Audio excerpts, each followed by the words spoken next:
Hi, it's Victor Perton here, and it's the Centre for Optimism and Project Optimism.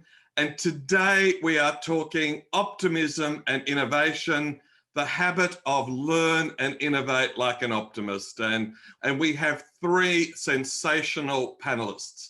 So Bill Lang, Small Business Australia, I call you Mr. Small Business. Welcome, Bill. Thanks very much, Victor. It's a great pleasure to join everyone today.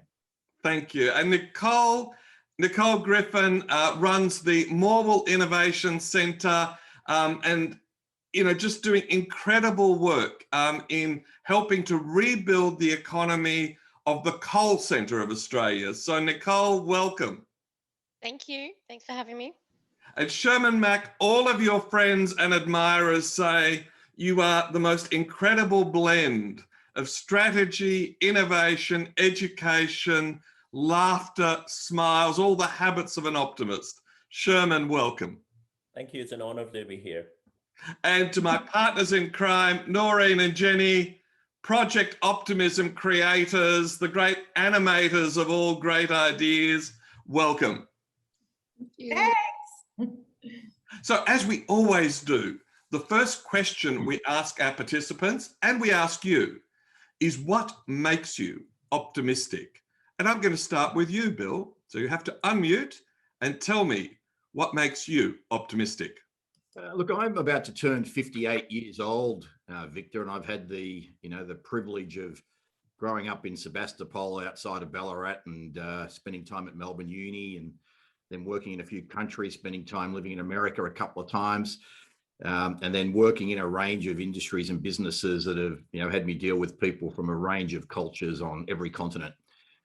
But one of the things that I'm a bit of an armchair amateur of is a reader of history. And what makes me optimistic and very confident about the future is the knowledge of how society and humans have collectively over many, many thousands and tens of thousands of years been able to improve their ability to survive and thrive in all number of conditions.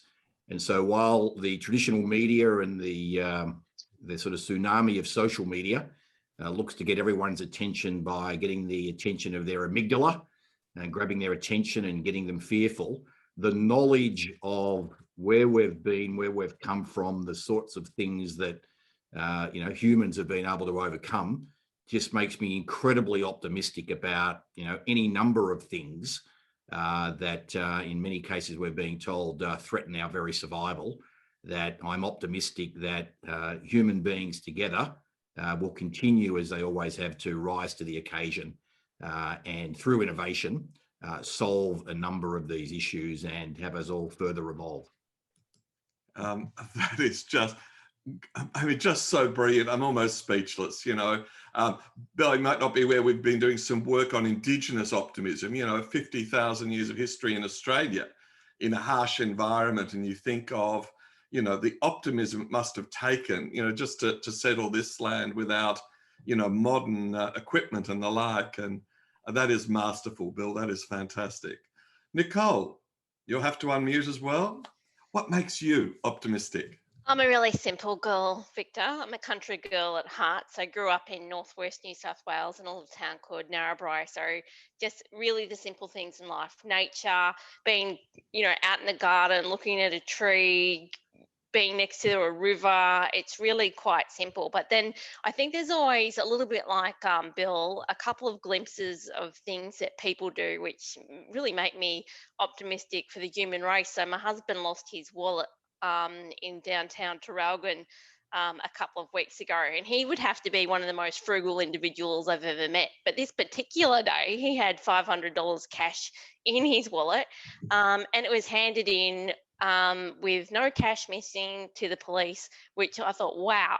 And it was in a little bit of a dodgy area too. So that always gives you a whole host of optimism for the community in which we live, because you always think the worst, but I think it's always the exception rather than the rule. You have to remind yourself that people are generally good. And it's the little things, like if your kids pick up their clothes off the floor or make the bed without having to growl at them, that's fantastic. It's the little things that really keep me optimistic about society and where we're going.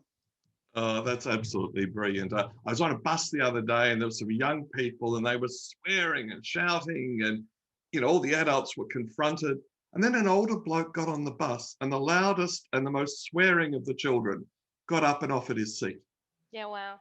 And you think, I think the Roman Senate said young people were deteriorating 2,200 years ago, and we all seem to have coped. Sherman, what makes you optimistic? I think I'm slightly different in that sense. I like to call myself a realistic optimist. In some ways, what makes me when I look at things is this: I normally look at things from a very negative point of view until it hits me that being negative is useless, right? So I'll give you a simple example, and Bill, you can give me some tips on this, because I'm now a resident of Ballarat.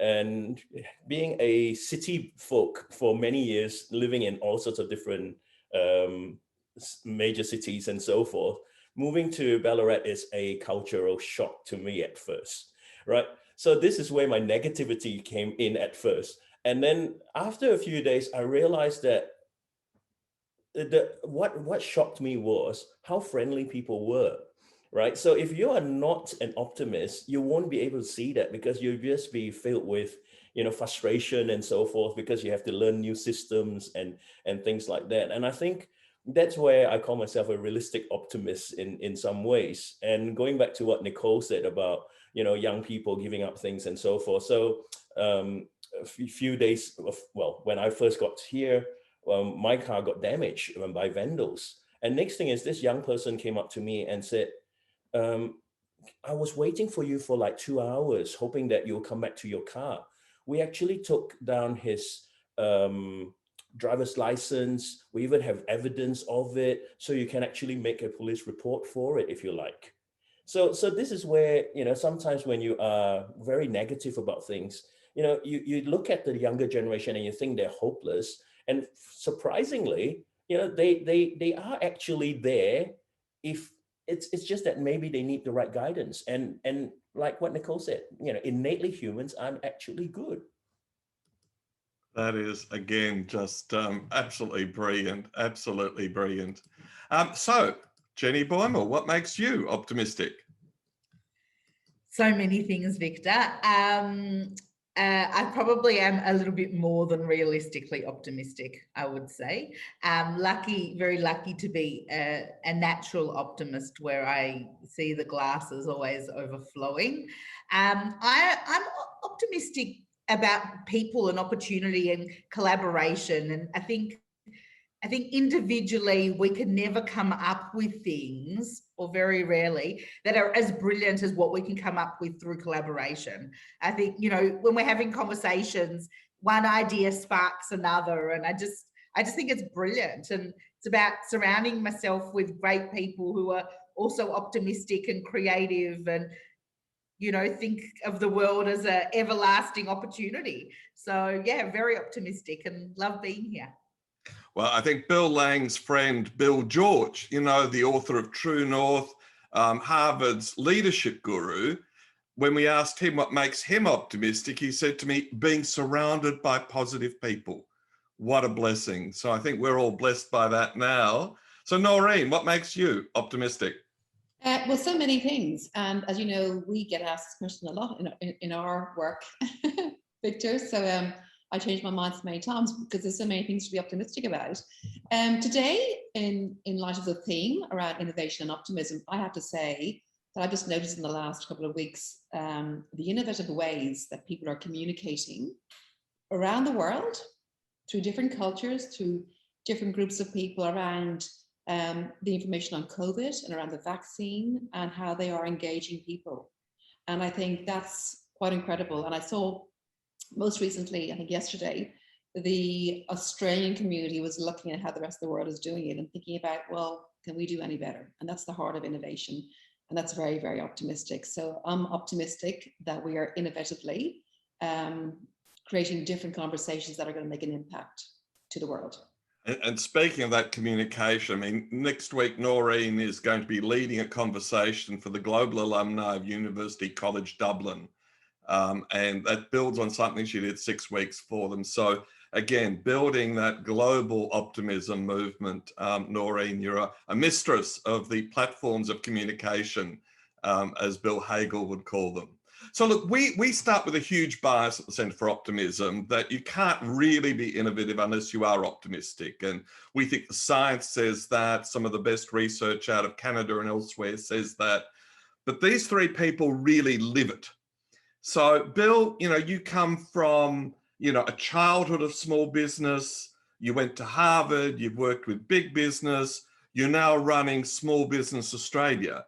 Can you talk to us about that connection between optimism and innovation, and particularly how small business people can lift themselves, from the grind of getting the accounts done and sales done and running the staff and actually being innovative? Thanks, Victor. I think one of the things that I recall from my many years ago when I was at the Harvard Business School was a particular class called Entrepreneurial Management. And the field had been sort of studied and then codified to some degree by a couple of the academics there. And they had a very good definition of, I'll use the word, sort of entrepreneurship and entrepreneurialism, and the difference between a manager and an entrepreneur.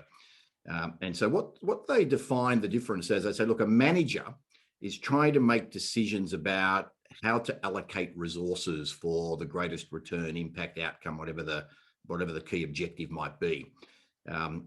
So they've got a whole range of opportunities that they're looking at, and it's like, well, which one will we pursue, or which ones, and how will we allocate resources, people, money, time, energy, effort, etc. Whereas the entrepreneur identifies an opportunity and relentlessly pursues it without the available resources. So there's a subset of small business people, because every entrepreneurial success starts off, from scratch as a small business, 1 or 2 people. But with that particular group, they are relentlessly pursuing that opportunity. There's any number of obstacles. There'll often be things that they didn't realize would be an obstacle. So it's the power of not knowing what you don't know, and then sort of coming across it. But there's a relentless pursuit of what that opportunity, and whether that's ultimately to, build a larger business, generate personal wealth, make a difference in the world. We've got entrepreneurs in the social sector everywhere, where it's not about making profit for shareholders. It's about having a positive impact on the people, the community, and the world around them. So, by their very nature, that group of small business owners that are entrepreneurs are incredible optimists. Otherwise, if you listed out everything that's involved in getting going, if you looked at the data on failure rates, if you looked at the toll it can take on your personal health and well-being, et cetera, you wouldn't do it unless you were an outrageous optimist. And then we've got small business owners. So many have bought a small business, or they've worked in one, and over time, taken it over. Maybe they've inherited a family business. And day in, day out, there is stuff cropping up that needs to get solved. Of course, for the businesses that have been in the bushfire areas, farming, most farms are small businesses that have had to deal with drought, had to deal with floods. And then, of course, we've had, globally, the small business sector and small business people, outside of those that have had serious disease impacts and died as a result of COVID, the greatest financial, physical, emotional, and mental health costs have been borne by small business people, in some cases that have had their businesses closed down, not being legally able to operate for a period of time. We still see the challenges that travel agents are facing, in particular here in Australia, where the bulk of their income has come from helping Australians. 70% of them organise their overseas trips, in some cases a trip of a lifetime, through a travel agent, not going online and just getting a ticket, via, Flight Centre or one of those sites. And we just see numerous examples of how they have adapted. I don't want to use the sexy word of pivot and agile and blah, blah, blah. Out here in small business world, most of us can't spell it, let alone know what those words mean, but they've adapted. They've got closer to their customers. They've worked with their employees. By their very, essence, it's about survival. Now, in Australia, of course, things have stabilised a bit. while we await, wave 3 and in a place like Victoria, lockdown 4, etc. I don't see any reason why those things will not happen. But we've got significant opportunities, particularly for Australian small businesses, with respect to some of the successes that we've had and the things that we've learned, that, you can meet people you've never met before and build trust with them via something like a Zoom call. Your project now doesn't have to have you flying around the world. You can do it via Zoom. The upcoming event you've got taken up is a good example. So we're adopting the technologies that pre-existed before COVID, which means now the world is our oyster as small business people. Unless we have to physically lay our hands on the customer, nearly every small business can operate globally if they've got the appetite to put themselves out there. Yeah, spot on. I visited Australian Turntable in Bendigo the other day, Bill, and as I entered the factory, there was a container heading to Chicago with a turntable. They were building a turntable for the play Hamilton. And they had finished off the construction of the world's biggest turntable in Colombia. And Sherman, it's all from the town just next to you, from Bendigo. So it just, as Bill says, you can do anything. Now, Nicole, you've got the challenge. It's your area, has relied on big industry and big energy and servicing big energy. So tell us about that optimism and innovation that you're seeing and that you're going to be fostering in Morwell over the next 10, 20 or 30 years. Oh, it's exciting times here, Victor. And I guess just a bit of background. So I was working in government myself prior to this role, and probably took a pay cut and went on to a shorter term contract, really because I believed in the future of where this would go. And I've been one of these people that have kind of been talking about there's some great opportunities in this Gippsland, Morwell region. But this was really the call to action to put my money where my mouth was and step up. And when I took on the role, I got everything because it's a Federation University asset, funded by a number of state government initiatives with lots of government stakeholders. And it's a massive $17 million building, which was relying on commercial tenancies. And I took the role on just as we're in the middle of COVID.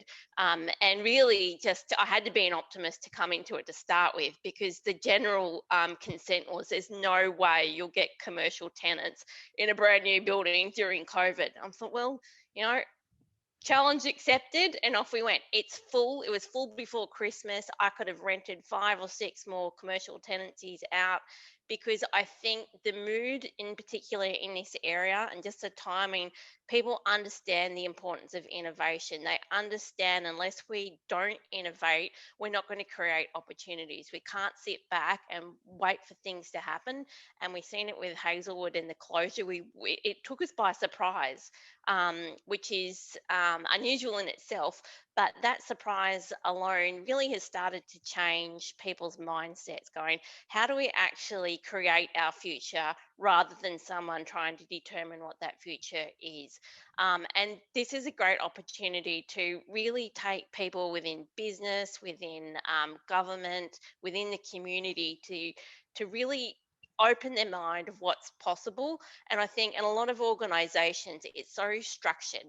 We have our normal organizational structure, and if you've got an idea, it has to go through that decision-making process and signed off by 10 people and a board. And so it really limits that creativity and things moving quickly. So even the most optimistic person, as Bill's saying, like an entrepreneur, can get dragged back because it's just the momentum's lost just through the sheer time and effort it takes to get something to happen or someone to actually believe in what you're saying. So I think the Innovation Centre here is really a catalyst to have those conversations and allow people that opportunity, like when you were a child, to think big with no strings attached. Just think big, and then let's work out what to do with that without, as we were saying earlier, finding the why it won't happen, can't happen, won't happen, we've done it before. My least favorable comment in the world is we've always done it this way, or we've tried that before. And, you know, it's like they're red flags. You need to step outside, shake yourself before you come back into the innovation centre.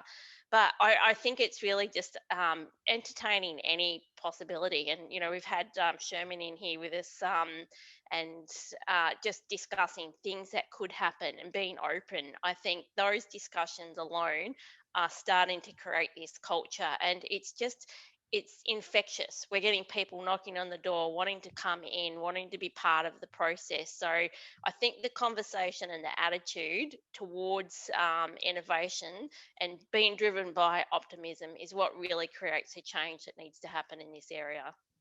Oh, that is fantastic. And as you know, we're going to plan to do a physical event in Morwell. So we're hoping lots of people will come and join us, and Sherman will come back as well. And, you know, Bill, next time you're in Gippsland, you've got to drop in on Nicole. And we'll be sharing all of this stuff. But if you want to Google Bill, you know, you Google Small Business Australia, you want to find Nicole, you Google Morwell Innovation Centre. They are ready to work with you. Now, Sherman, you're a realistic optimist. There was a comment by Anthony Gaddy saying everything on earth makes him optimistic, and you've got space behind you. And my favorite song is by August Green, which is a black supergroup from Chicago who say, keep your eyes up to the sky. So you've got that behind you. Tell us from your perspective, the connection between realistic optimism and innovation.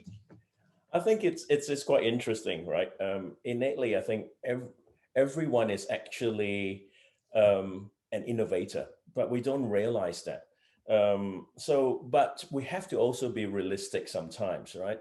I'll give you an example. When I was a kid, I never liked to eat vegetables like I think most children. Today, are still not my favorite food.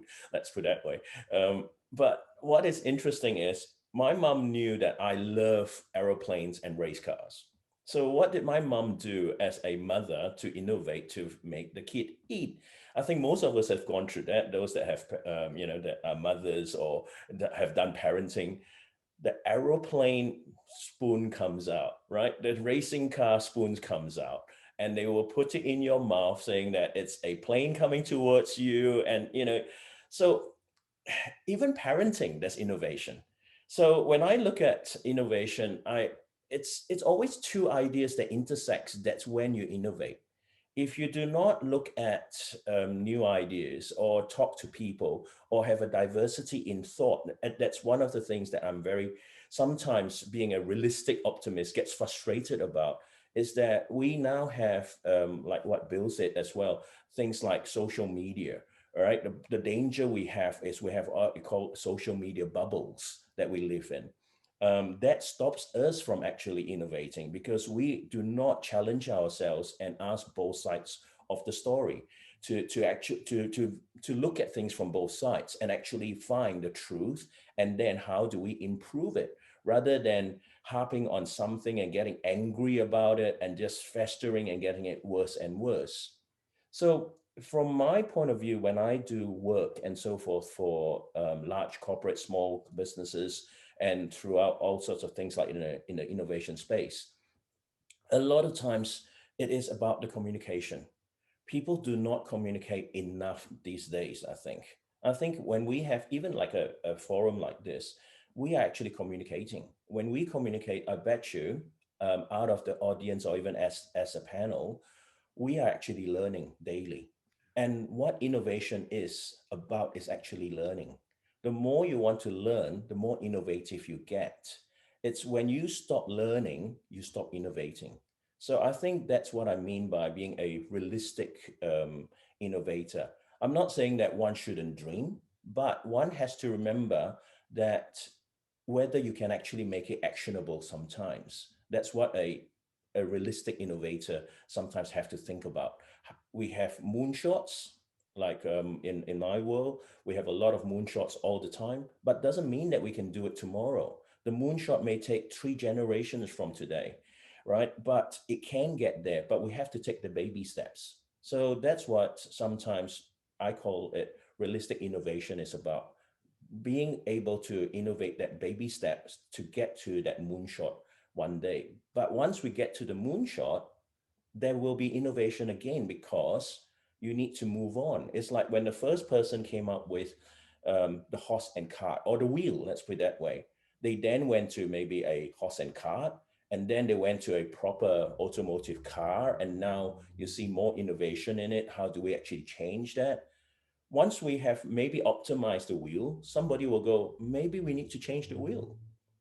So yeah, that's how I see it from a realistic, optimization, being an optimist and innovation in that sense. But we have to keep learning. If we do not keep learning and communicating and have that diversity in thinking, we will not be able to innovate anymore.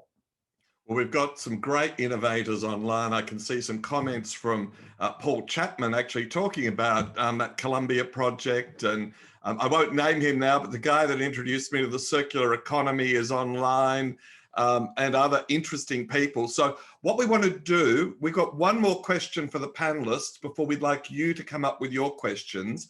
And the easiest way for us to do that is, if you can you see the Q&A button at the bottom of the page of Zoom? If you can throw your questions or comments up there, we'll lift you up to the panel to become part of the panel and asking your questions or making your comments. So we'd really love you to be a part of it. And I know some of you are just listening in. I know a couple of people on Facebook said, look, I can't really join in, but I'll just listen in. So, but we'd love to get you join in the Q&A so you can come up on the panel. Now, I'm going to go reverse direction, asking our three panelists about their work. And as I said yesterday, Noirin was Irish in her poetry, talking about Sherman.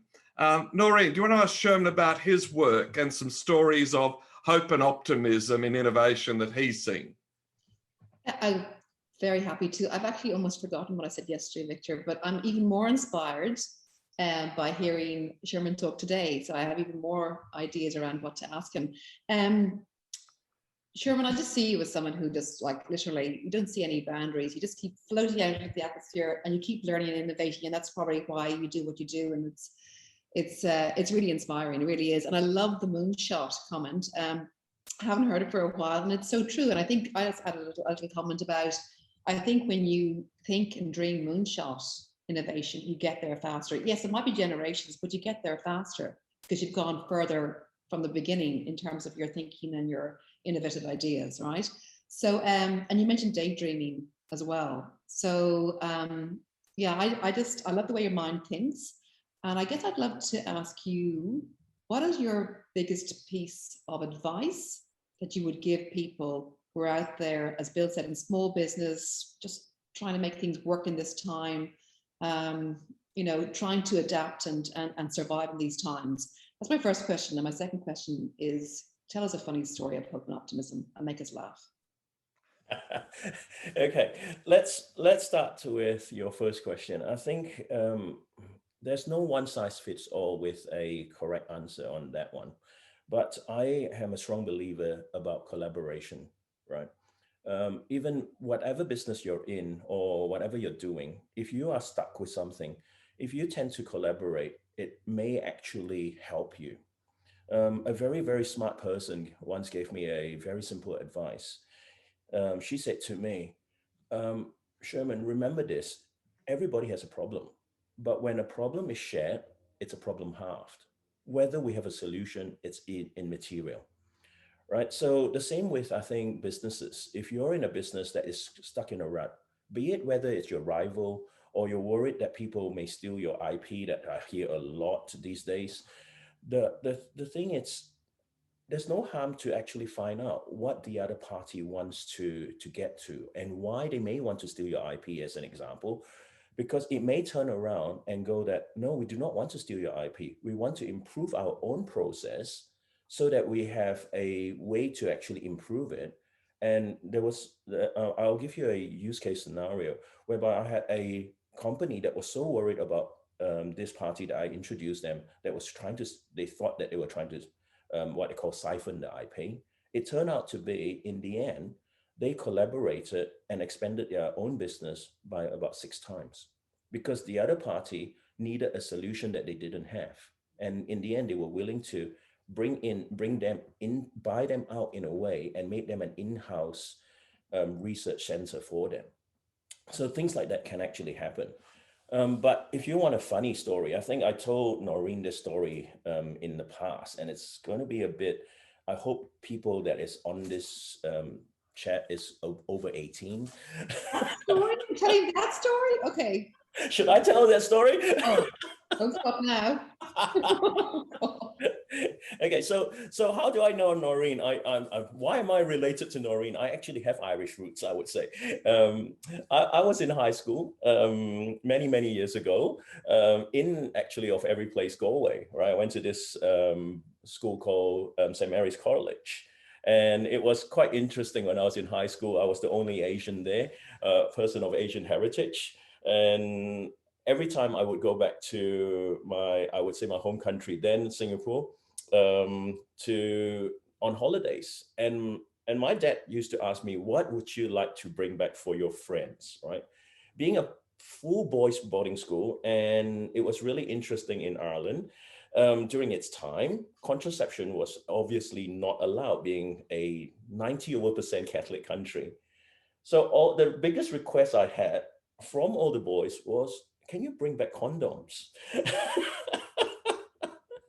And it was really funny because what did I do?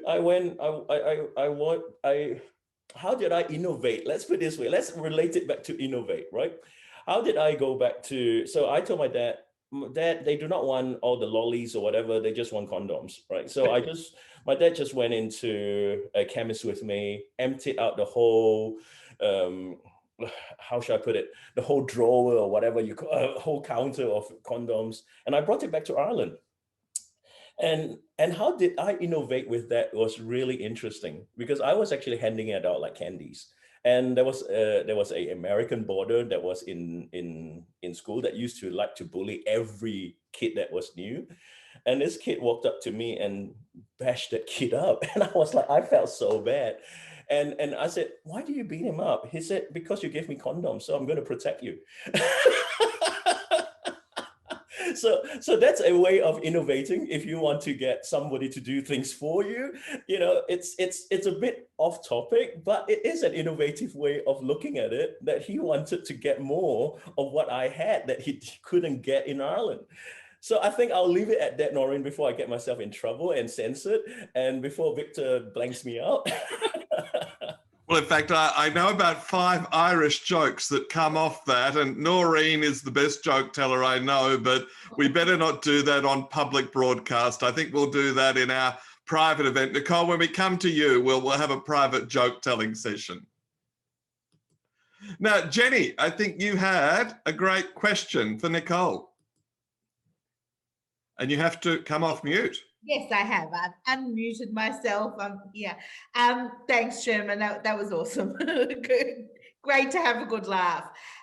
Nicole, you've taken on such a big project with the Innovation Centre. Can you share some of the innovation with us and the buzz and optimism that you're seeing around there? I think it really starts with the attitude. It's coming from an optimistic attitude that there is we can have change, and it will be positive change. We don't have to stay in the old ways of doing things. And look, I've seen this in different regional places where I've lived or worked throughout Australia and overseas. But Newcastle was very similar. If you look at Newcastle north of Sydney, which was dominated by BHP, when that closed, they went through the same change, and they reinvented themselves. And I think it was a really positive story. And I remember growing up, and you didn't really want to go to Newcastle. It wasn't the place for a holiday destination. It was, considered to be dirty and uninteresting and not much happening. It's very vibrant now. It's got a great esplanade and pubs and clubs and cafes and a lot of cultural aspects to it. And I think we're in that same change point here. I think it's taken longer in the Latrobe Valley. I think there's been more of, I guess, a general community feel that we have to hold on to the past as tight as we can. But what we're seeing now, as I said, the Innovation Centre is just a geographical location that can expedite some of this cultural change and attitude, but it really is driven by the broader community in the region, that I think the planets are aligning. Maybe not Sherman's black hole behind him, but hopefully we don't slip down there. But I think it's really at a stage where people are open to actioning that change. And I think really taking some of the conversations. And I moved here 8 years ago, and I was actually living in Singapore and had never actually been to Traralgon or Gippsland. So once again, I'm a little bit of an optimist. I just take a leap of faith. I can live anywhere. There'll be something good have come of this. But it was very different. So those initial conversations were about, we could do that, but here are all the reasons why it won't work, or we've tried it before.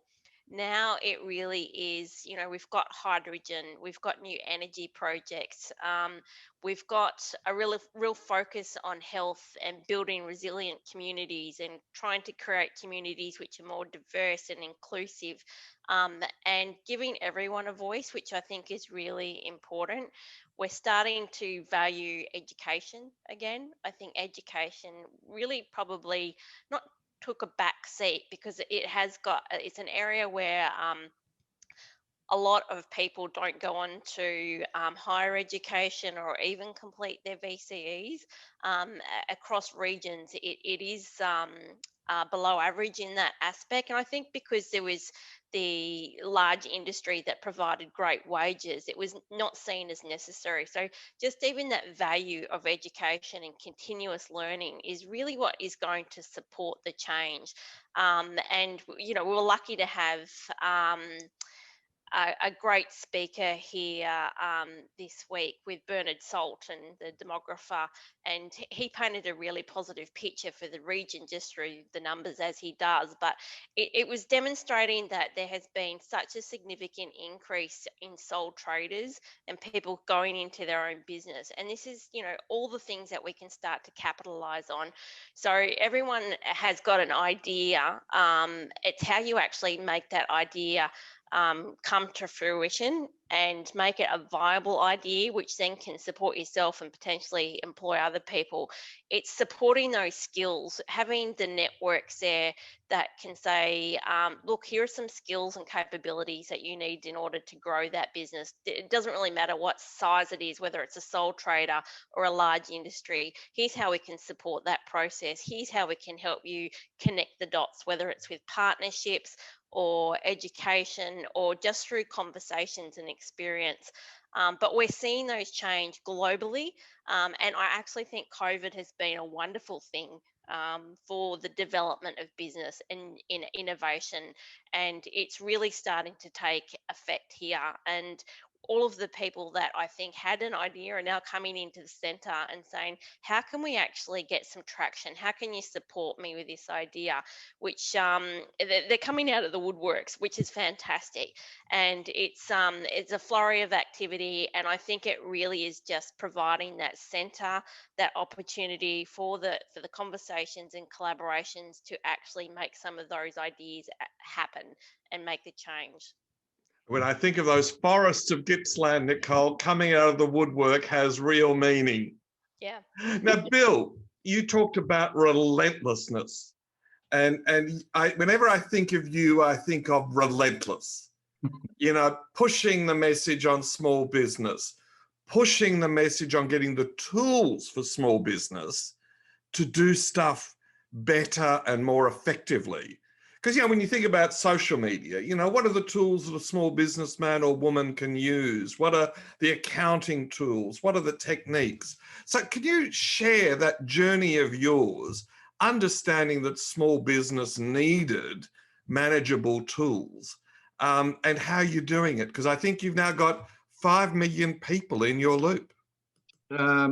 Look, I might just share a story from the first little business as a young adult that I was involved with. So there were 3 of us at Melbourne Uni together, all Victorian country boys, one from Traralgon, one from Mooroopna, and myself from Sebastopol. And we had a trip, I think it was the end of second year at uni, we went up to what these days they'd call schoolies on the Gold Coast.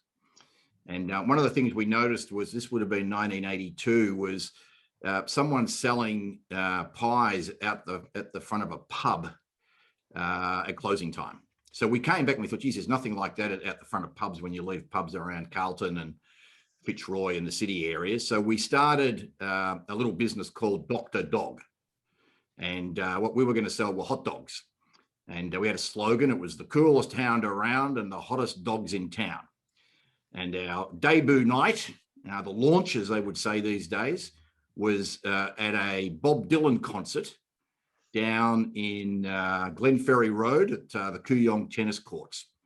And we got down there with our van. We had some flashing lights. We had 300 hot dogs on board. And we parked across the road where there's a park there in Glenferrie Road, for those of you from Melbourne that sort of know that area, in the dip there. And we sold an initial 5 hot dogs. So the 3 founders, as they call them these days, all had a hot dog each just to test the product. And 2 of our mates turned up and they bought a product as well. And at the end of the night, we had 295 hot dogs left. The battery in the van was dead because the lights had been flashing and flattened the battery. Now, the next night, we got there a bit earlier. We took a spare battery and we spoke with the police to see whether we could actually park on the side of the road where everyone was walking in, which was on the, next to the actual tennis court. And we sold out within 90 minutes. So there was a question earlier that someone had asked around failure and, is failing, can you fail? And my sort of thing there is, and my message here is that, most people in business, when they're starting out themselves and they don't have resources, like they're in a big corporation or relying on government funding for something, they have to learn very quickly from the mistakes, stop what's not working and try something else and see whether that works. Now, you'll often hear that people say, look, the best way to learn is by making your own mistakes. Well, go and ask the 20 or 30% of people that start their own small business and rent something from a big shopping centre landlord in the dead part of the shopping centre, or in a precinct where there's about to be a big apartment built right next to where they are, that didn't know what they didn't know, and where they've lost their savings and all that energy and all that optimism they put into it. And they bore, a larger financial cost, not to mention just major, emotional setback with respect to the cost of learning from their own mistakes. What we believe at Small Business Australia is that the best way to learn is to learn from other people's mistakes, and the best people to learn from are from the people that have made those mistakes. So, what we do, Victor, and when we talk about 5 million, we say in Australia there are 5 million people, 5 million Australians rely upon small businesses for their financial livelihood. Everyone from the sole trader, which is really a legal construct, which there could be a bunch of employees inside a sole trader, through to the person that might be employing 10 or 15 or 20 people. The very best way to learn is to learn from the mistakes that others have made and to understand what they've found that is working. The biggest challenge for more than 1 million of our 2 million Australian small businesses is most of their efforts in most things digital have failed. Largely it's a result of they've had a successful business. They have understand a particular model, effectively being in a good location and having a good reputation. And if they were serving people from a geographic proximity point of view, it all worked out. And then they found themselves totally stranded when all of a sudden customers couldn't come and see them through lockdowns. They never had a list of those customers that they could telephone up or that they could email and keep in touch with, as an example. So this digital area is a big one because a lot of the providers of the advice and services, while they have some digital acumen, they don't necessarily have any small business owner empathy or small business acumen. And on the flip side, the small business owners have got a lot of acumen in that area, but this new area of digitization is a major challenge. But we still have 1 million small businesses don't have their own website.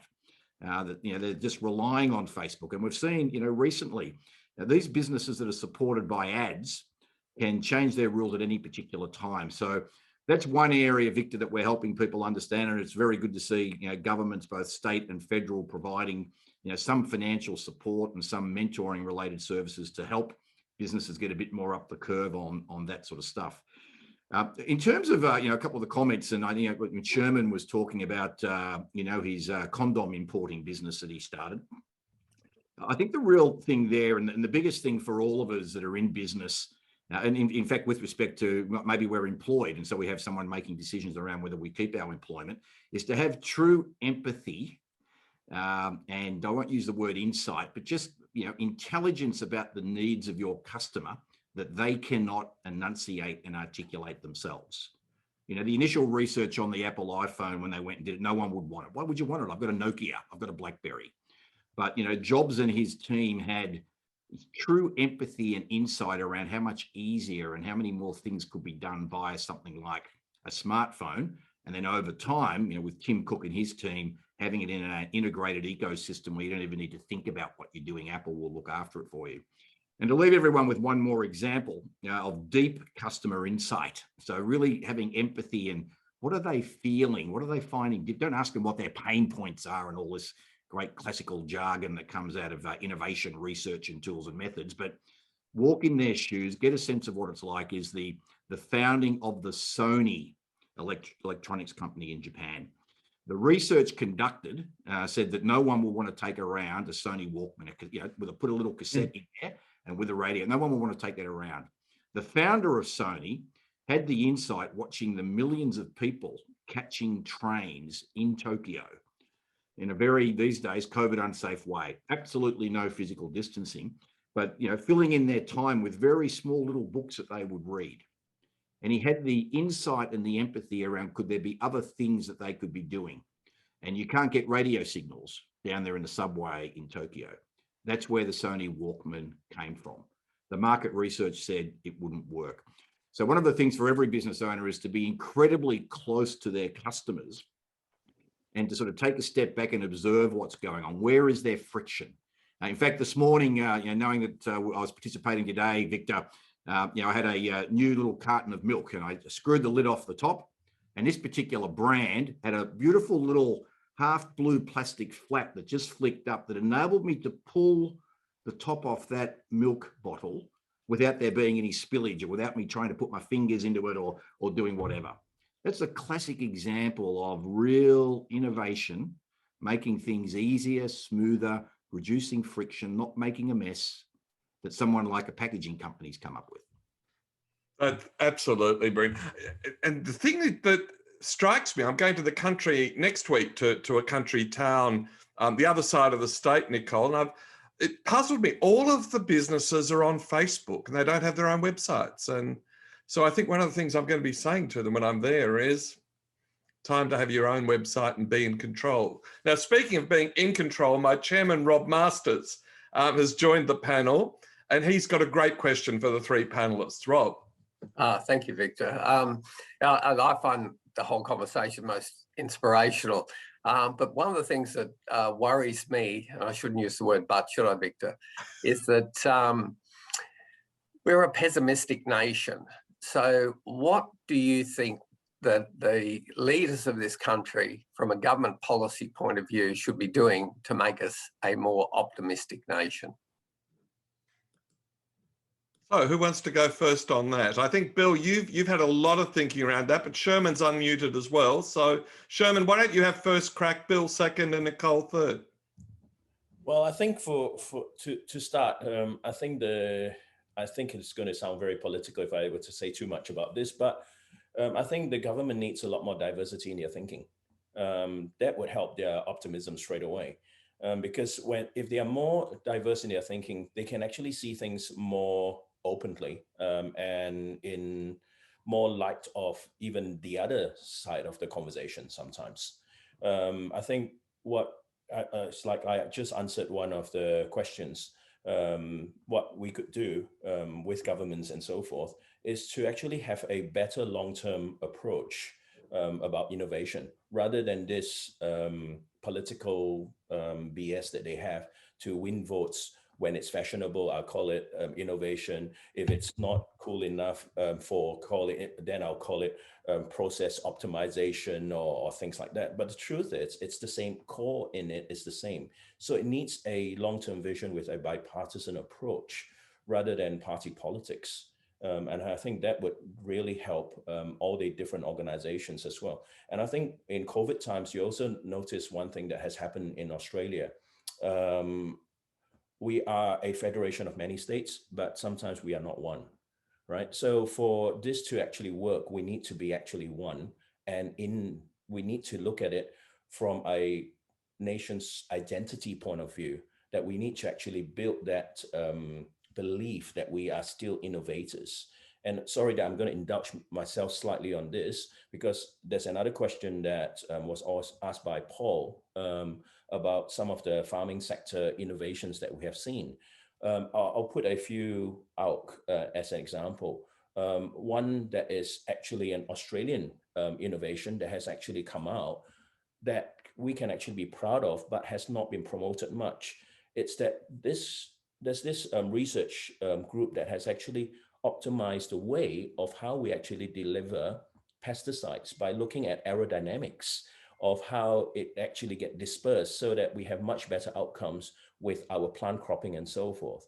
Another is actually a nanotechnology that is actually formed into a little pill that a cow actually ingests, and they can actually see all the different, they can actually tell going forward when a cow is going to, say, get mad cow's disease or flu or whatever, so they can actually better diagnose that and actually, go in to fix it before it becomes a problem. So I think these are some of the things that we as a nation, or, as we need to actually look at it. And the last one I would like to say is about our media. How do we actually look at our media? If you look at, I know I'm going to get slammed for this because some people will love it. I actually watch it because I watch it for the entertainment. Things like Sky News and Fox News, right? The negativity that it comes up with, that the festering that they come up with, hatred and so forth, it's quite intriguing to me. So I took it as entertainment. But people can't tell the difference sometimes now between entertainment and truth.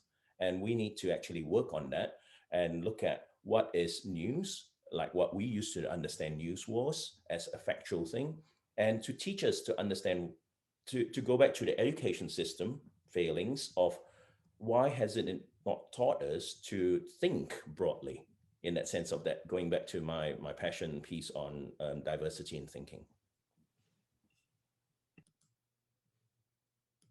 So Bill, what's your response?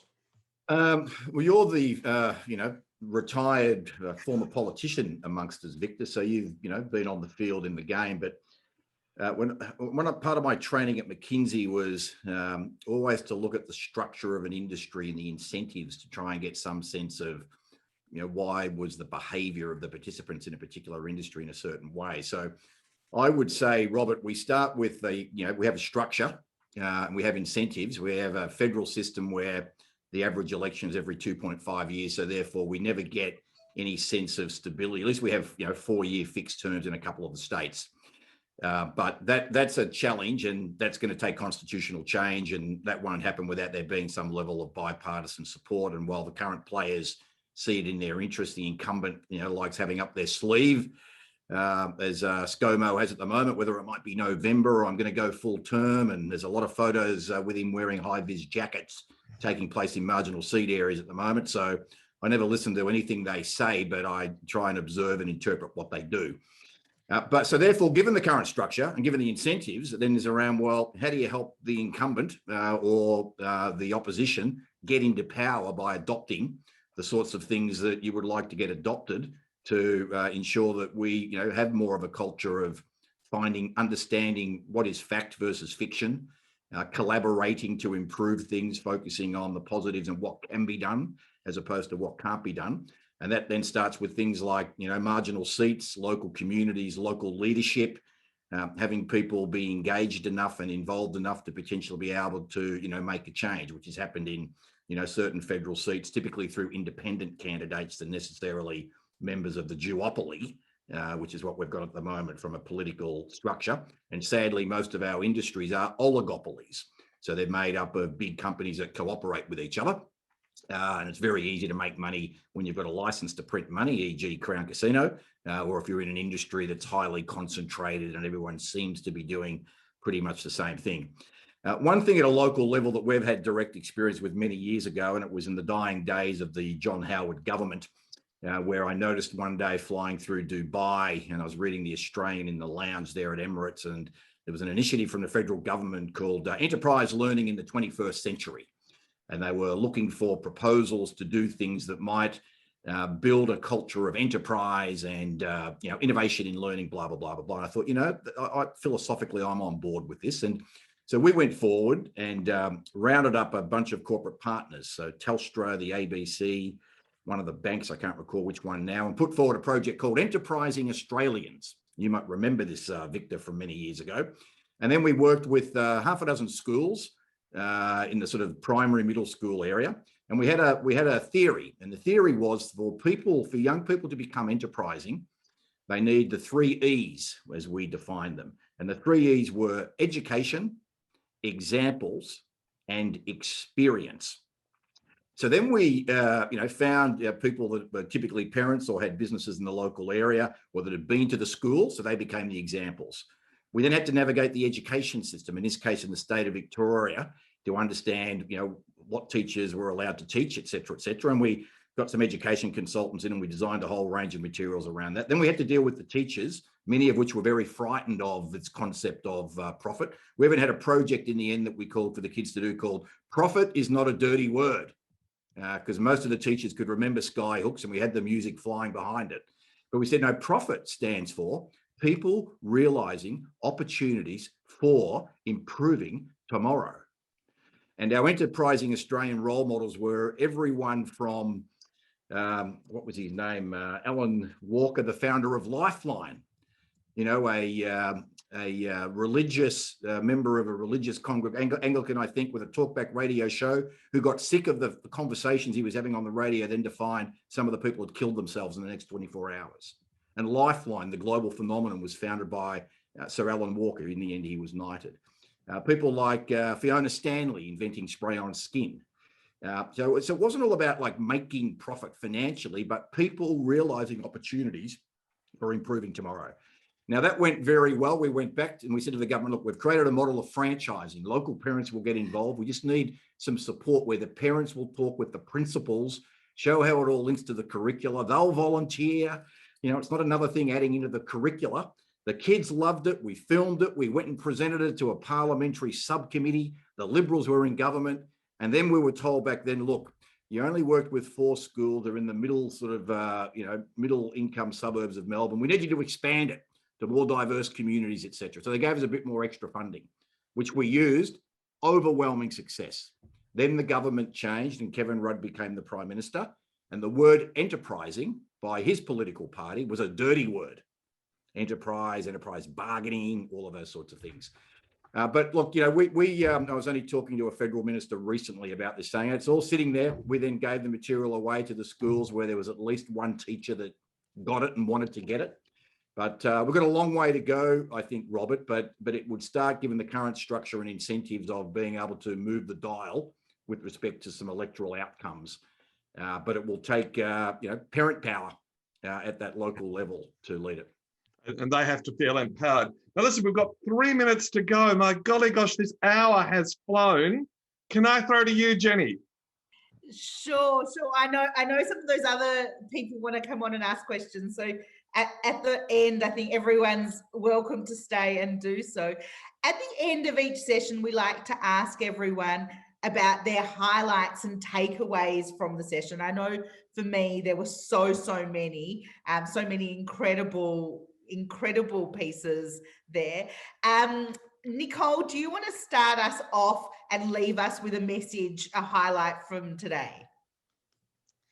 I think it's really just a theme that, change and optimism starts with the individual. And, I probably didn't answer Robert's question, but even the government one, we've got to stop trying to find fault in everything and own what we do. And if we start with our own attitudes and trying to make the difference and spread that, that's what will ultimately create the momentum for a greater change and innovation.